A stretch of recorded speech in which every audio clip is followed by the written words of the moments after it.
Hi friends, എല്ലാവരും സുഖമായിട്ടിരിക്കുന്നു എന്ന് വിശ്വസിക്കുന്നു. ഞാനിന്നിവിടെ തയ്യാറാക്കാൻ പോകുന്നത് പാവയ്ക്ക മുട്ട കൊണ്ട് ഒരു അടിപൊളി കറിയാണ് ഉണ്ടാക്കാൻ പോകുന്നത്.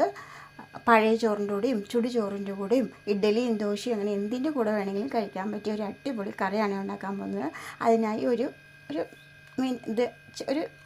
ചെറിയൊരു പാവയ്ക്കയും 2 കോഴിമുട്ട എടുത്ത് വെച്ചിട്ടുണ്ട്. പാവയ്ക്ക വൃത്തിയായി കഴുകിയിട്ടുണ്ട്. ഇങ്ങനെ നന്ന കുറേ കട്ട് ചെയ്യാം. എന്നിട്ട് ഇതാ ഇങ്ങനെ ഒന്ന് കട്ട് ചെയ്യാം. എന്നിട്ട് അതിൻ്റെ ഉള്ളിലുള്ള അതൊക്കെ കളഞ്ഞിട്ട്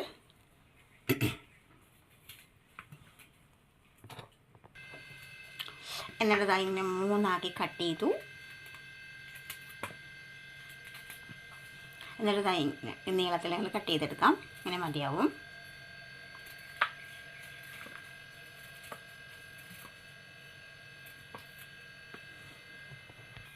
2 ടേബിൾ സ്പൂൺ ഓയിൽ ഒഴിച്ച് കൊടുത്തിട്ടുണ്ട്. ഈ പാവയ്ക്ക നന്നായിട്ടൊന്ന് വഴറ്റിയെടുക്കണം എണ്ണയിൽ, എങ്കിൽ മാത്രമേ നല്ല ടേസ്റ്റ് ഉണ്ടാവുള്ളൂ. കഴുകിയ ആ ഒരു വെള്ളം നനവുണ്ട്, അതുകൊണ്ടാണ് പൊട്ടിത്തെറിക്കുന്നത്.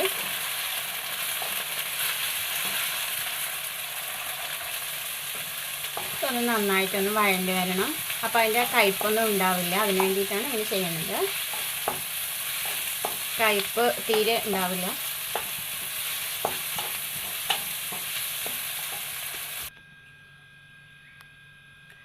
രണ്ട് ടേബിൾ സ്പൂൺ ഓയിൽ ഒഴിച്ച് കൊടുത്തു. 1/4 ടീസ്പൂൺ കടുകും 1/4 ടീസ്പൂൺ ഉലുവ ഇട്ട് കൊടുക്കാം. ഇതൊന്ന് പൊട്ടി വരട്ടെ. കടുകൊക്കെ പൊട്ടി വന്നിട്ടുണ്ട്. ഇത്ര കുറേ ചെറിയുള്ളി തൊലി കളഞ്ഞ് വൃത്തിയായി കഴുകി വെച്ചിട്ടുണ്ട്. കട്ട് ചെയ്തിട്ടൊന്നുമില്ല, അങ്ങനെ തന്നെ ഇട്ട് കൊടുക്കാം. 1 കുടം വെളുത്തുള്ളി അരി അത് ഇട്ട് കൊടുക്കാം.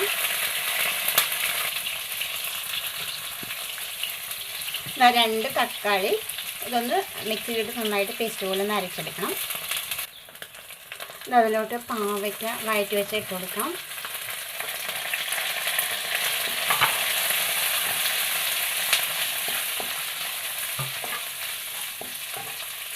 അതിലോട്ട് 1 ടേബിൾ സ്പൂൺ മുളക് പൊടി, 1/2 ടേബിൾ സ്പൂൺ മഞ്ഞൾപ്പൊടി, 1 ടേബിൾ സ്പൂൺ മല്ലിപ്പൊടി, 1.5 ടേബിൾ സ്പൂണോളം ഇട്ട് കൊടുക്കാം.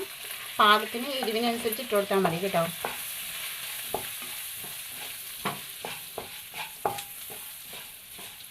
ഇതൊന്ന് പച്ചമണം പോയിക്കോട്ടെ. 2 കൊത്ത് കറിവേപ്പില, 2-3 പച്ചമുളക്,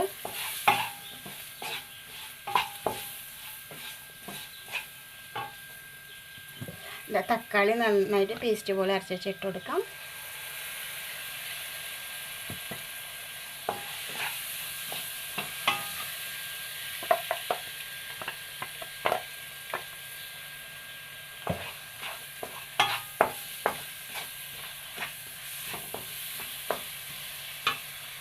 ഇതിലോട്ട് പാകത്തിന് ഉപ്പിട്ട് കൊടുക്കാം. ഒന്ന് നന്നായിട്ട് മിക്സ് ചെയ്ത് കൊടുക്കണം.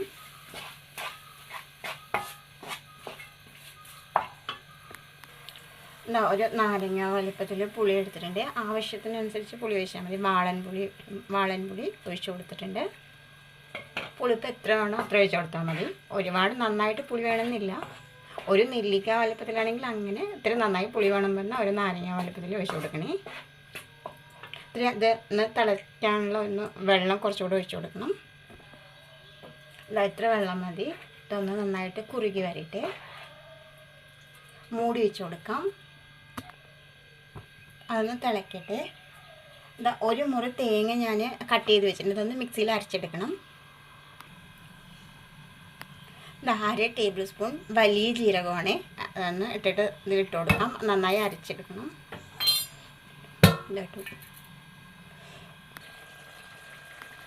നന്നായിട്ട് തിളച്ചിട്ടുണ്ട്.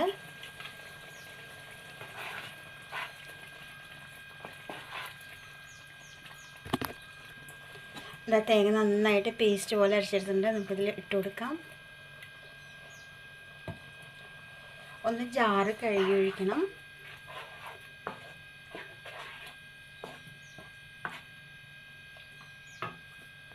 കറി നന്നായിട്ട് തിളച്ച് വന്നിട്ടുണ്ട്. ഇതിലോട്ട് 2 മുട്ട പൊട്ടിച്ച് വെച്ചിട്ടുണ്ട്. ഇതൊന്ന് നമുക്കിതിൽ പൊട്ടാണ്ട് അങ്ങനെ ഒഴിച്ച് കൊടുക്കാം. 2 മതിയാവും. ആ ഒരു മുട്ടയുടെ ഒരു ടേസ്റ്റ് കൂടെ ഇതിന് ചേരുമ്പോൾ ഭയങ്കര ടേസ്റ്റ് ആയിരിക്കും കറി. അതിന് വേണ്ടിയിട്ടാണ് മുട്ട ചേർക്കുന്നത്. ഇഷ്ടമില്ലെങ്കിൽ ഇതിങ്ങനെ മാത്രം മതിയാവും കേട്ടോ. ഇങ്ങനെ മാത്രം കഴിക്കാനും വളരെ ടേസ്റ്റിയാണ് കേട്ടോ കറി. ഇതൊന്ന് മൂടി വെച്ച് കൊടുക്കാം, അങ്ങനെ വേവട്ടെ.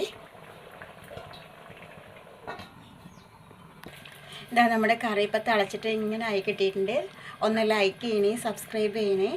നല്ല ടേസ്റ്റി ആയിട്ടുള്ളൊരു കറി റെഡി ആയിട്ടുണ്ട് കേട്ടോ. ഇതാട്ടോ നല്ല ടേസ്റ്റി ആയിട്ടുള്ള കറി റെഡി ആയിട്ടുണ്ട്.